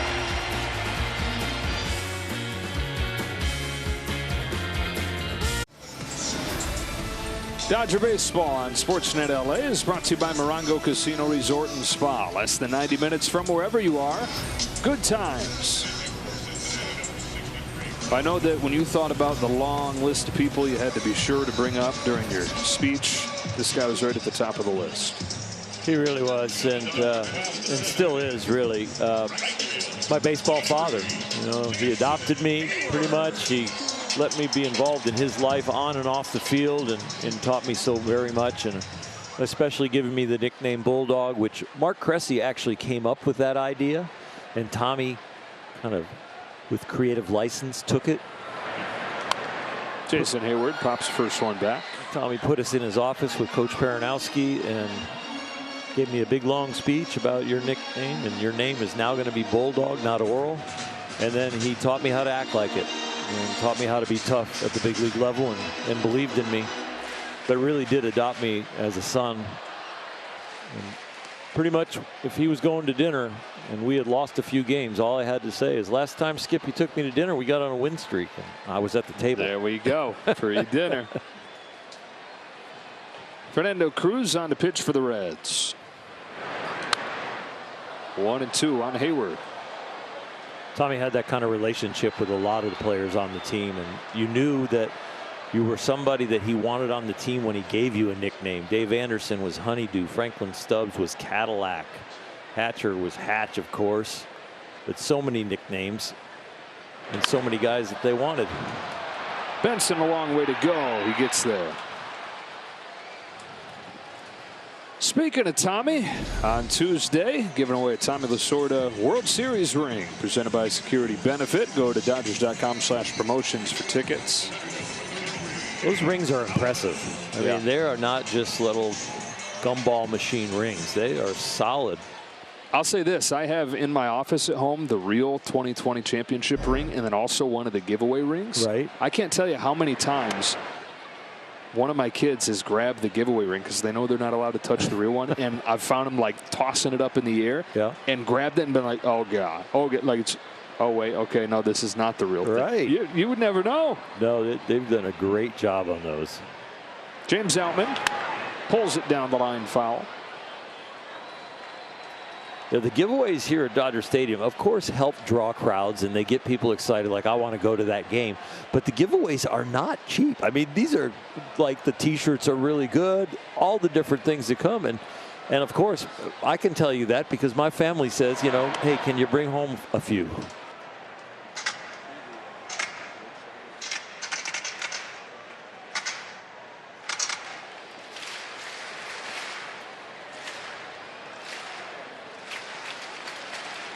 On a 2-1, Outman pops it foul, 2-2.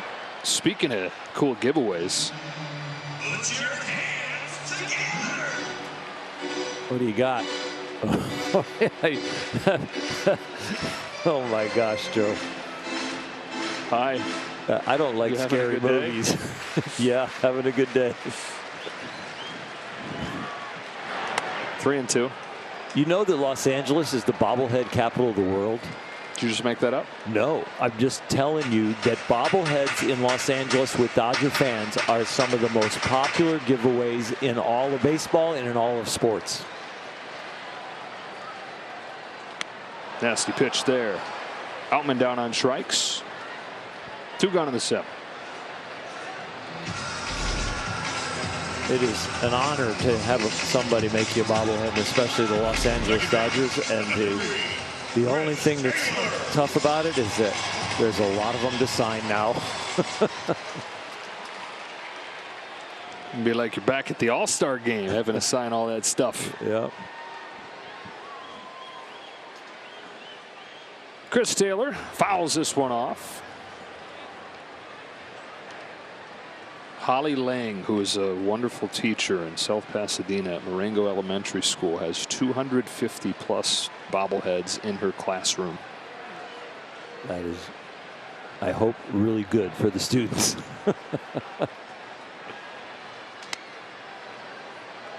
1-1. We got to get her one of these. I got a guy. Yeah, you do. I got a guy. Uh-huh.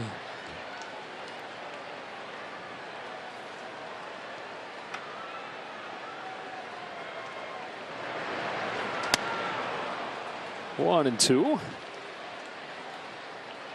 Taylor's flied to left both times today.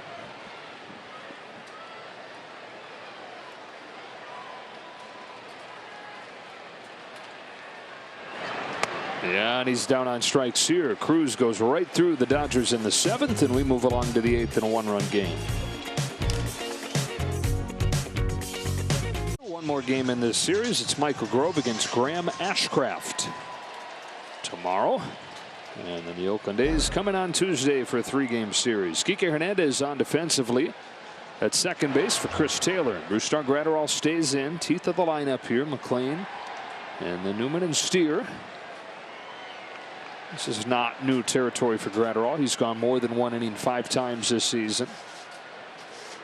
And so in a 1-run game here, it started in this 8th inning by a base hit from McLean. He struck out his first 3 times, but he singles to open the 8th, and you've got to keep your eye on him because he's got good speed and he represents the tying run. This is where the game gets intense and on the line, and this is the kind of stuff that bullpen guys pre-play in their head, that they're going to be in these kind of situations. You got to know how you're going to react to this stimulus. McLean's got 8 steals. He has been caught 4 times. A little high on Newman. Ball 1.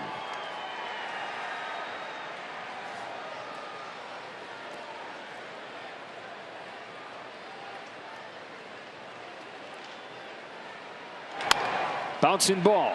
Hernandez over. Pops to his feet and gets him.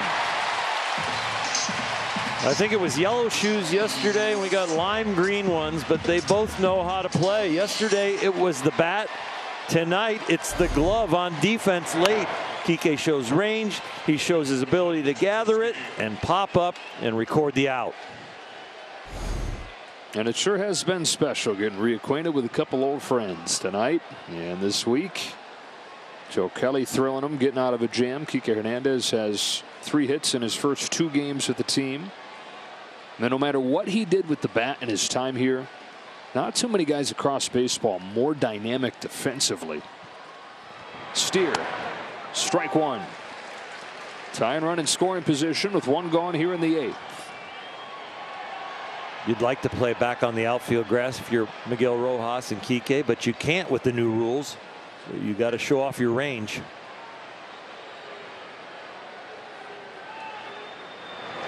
Swing and a miss. 0-2.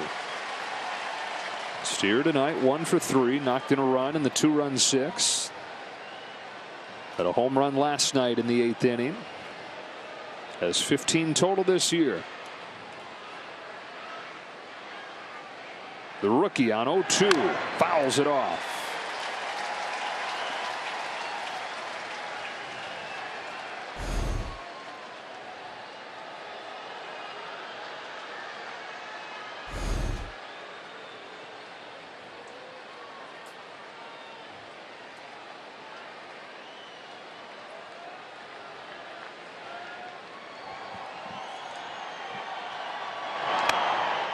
That's ball 1-2.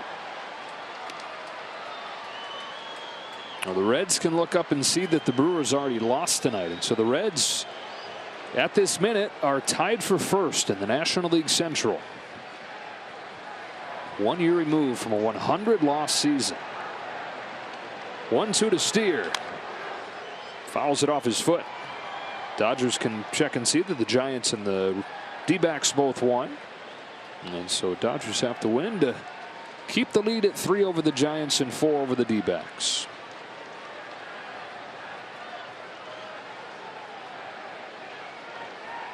Dodgers went on a tear out of the All-Star break, but have dropped 4 of their last 5.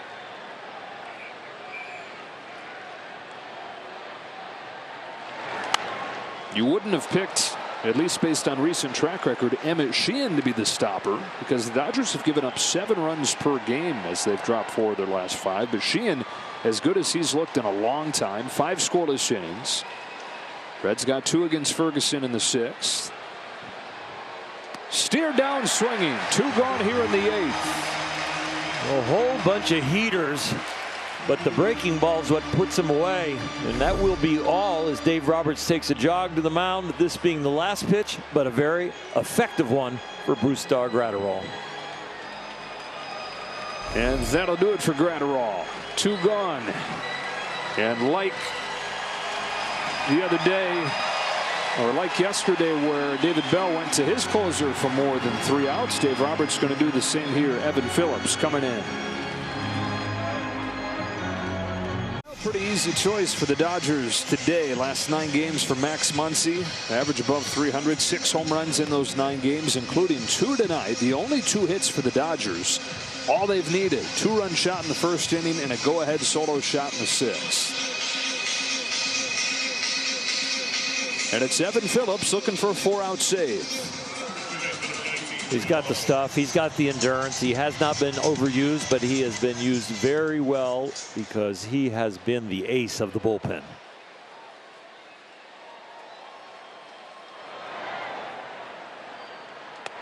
Strike 1 on Joey Votto.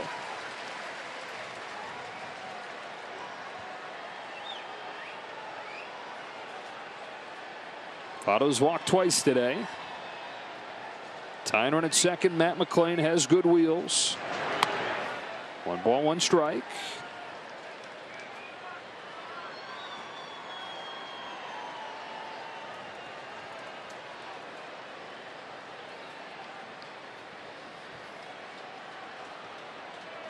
Phillips throws. In on him, 1-2.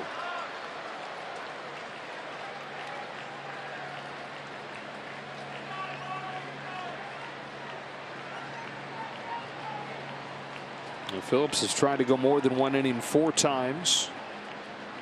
Scoreless all 4 times. Fires 1-2.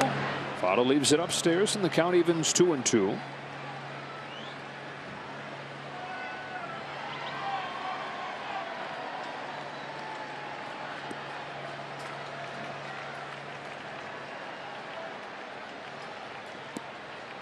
Here it comes. Count goes full. After Votto, it's Encarnacion Strand. If you're looking at batting averages, you want to attack Votto. If you're looking at resumes, you want to face the next guy. That's the rookie in Encarnacion Strand. 3-2. Votto grounds 1 to first. Freeman's got it. On to Phillips. Inning over to the bottom of the 8th. Dodgers up 3-2.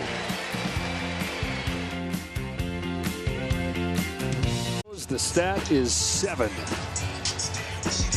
That is number 7. 7th guy to be inducted into the legends of Dodger baseball. Our buddy Orel Hershiser tonight. 88 teammates there to unveil it. Fred Claire, the general manager of that team.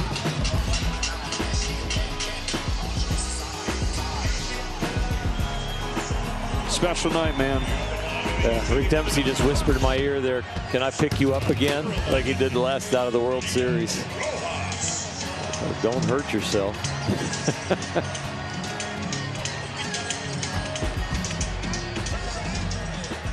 my coat was all messed up. Let me unbutton it. Let me unbutton it. I never know what to do, like button or unbutton. As soon as you put your arms around anybody, your coat goes a mess, askew. It's horrible. It's just unbelievable. Life's challenges. We're not into details at all. No. Rojas leads off this 8th. Buck Farmer is on the pitch. Now, the Reds have 4 of the top 5 in the National League in appearances. Buck Farmer's one of those guys. His 49th game here. And facing 9-1-2.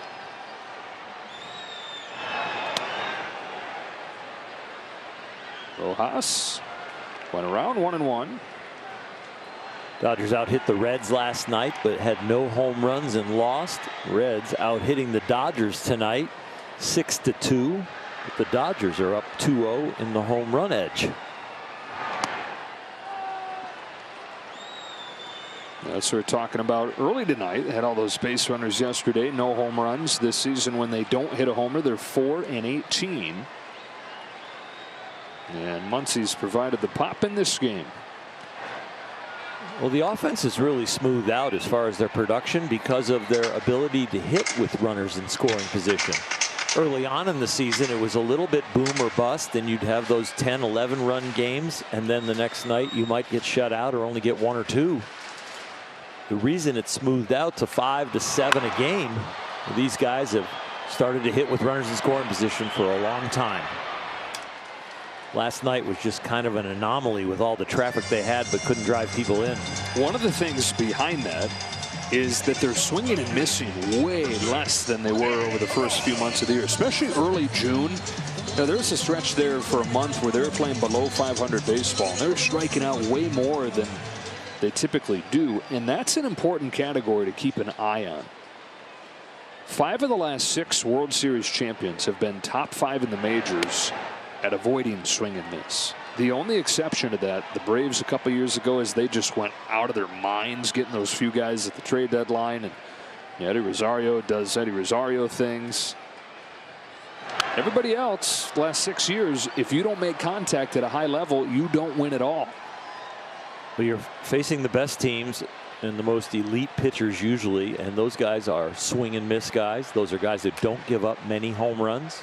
So you better put the ball in play to let the baseball probabilities work in your favor.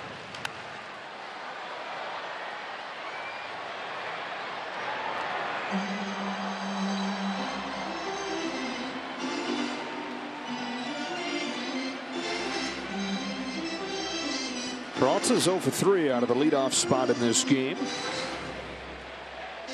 After going 2 for 2 off of the bench yesterday.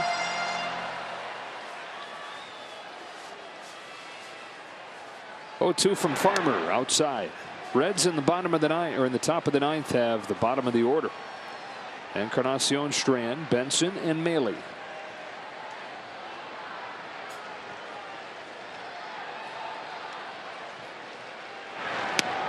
Two out.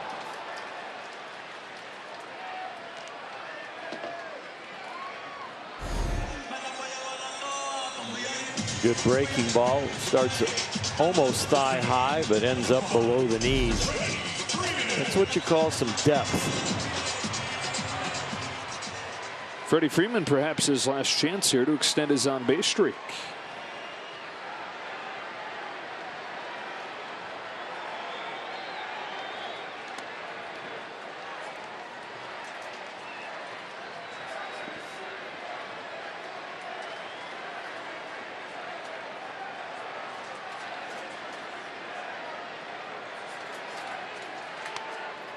One ball, one strike.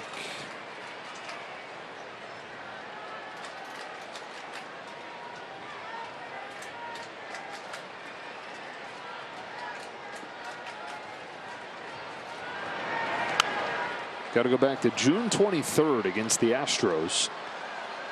Find the last game Freeman didn't reach base. 27 games in a row since then, but 0 for 3 to this point.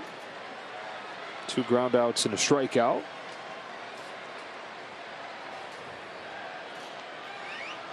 Farmer to Freeman. He fought that one off. They've been in there for 2 games. Who knows what they'll do tomorrow in the day game. You don't see Freddie make too many swings like that unless he's got a slight anticipation. He actually looks like he's moved off the plate a little bit. Oh yeah, he's ready to turn on it.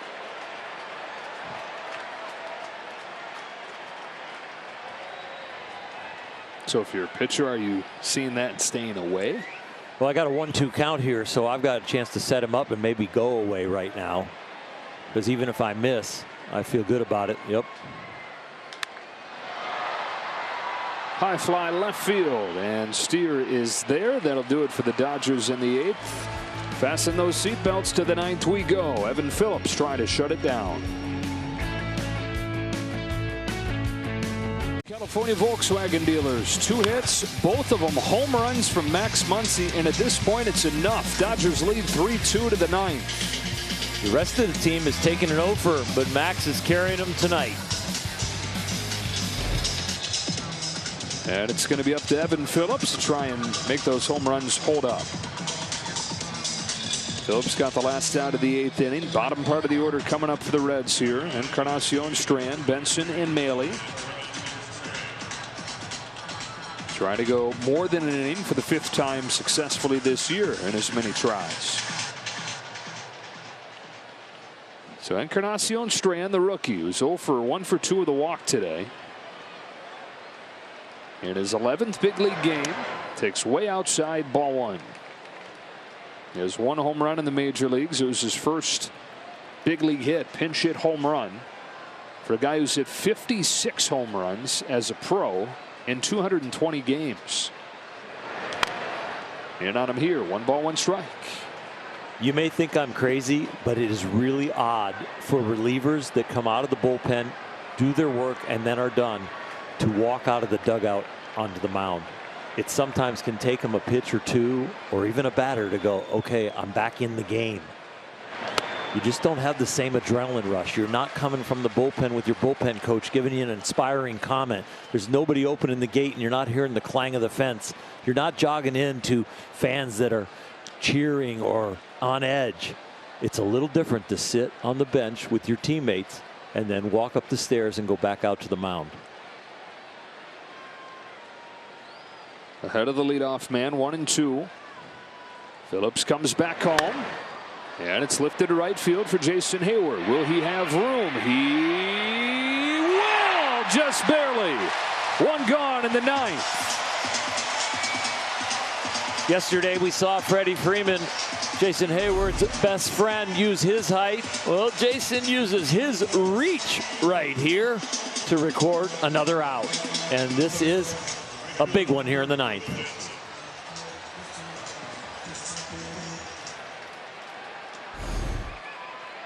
One-run lead, 1 gone 9th inning. Here's Will Benson. Strike 1. Benson's first career home run came against the Dodgers. And against Phillips, a walk-off shot. Great American Ballpark last month. He's behind 0-2 quickly here, and he's in some pain. Got his puppies.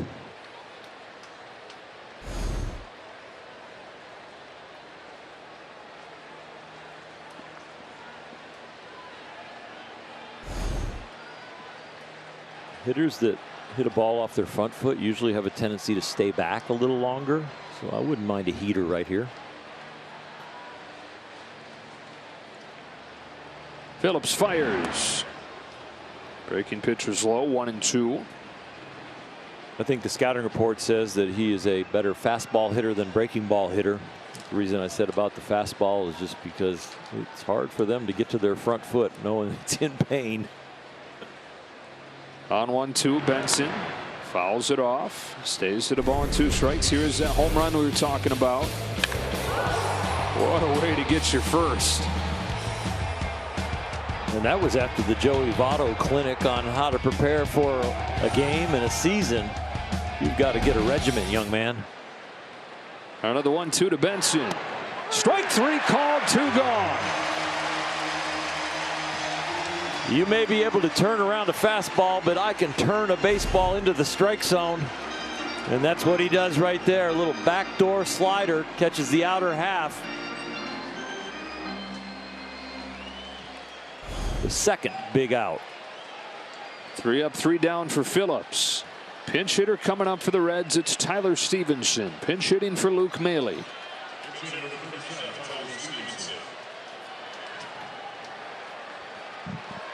Seven home runs this season for the former first-round draft pick. First pitch from Phillips. Oh, baby, got the call, and it changes everything. It's a right-hand turn that's double lanes. 2 lanes out there.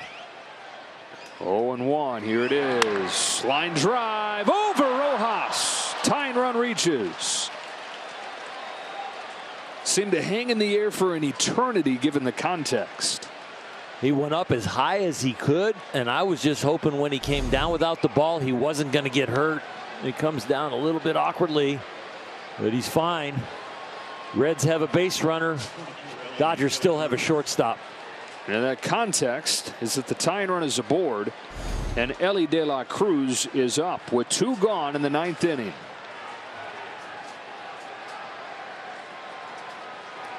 Phillips delivers. De La Cruz takes strike 1. How you pitching it? Well, like that's pretty good. 2 more of those, Ort. Yeah, he's got a feel for that backdoor slider. We saw it against Benson. If you're going to go again, though, make it bounce this time. Here's the 0-1.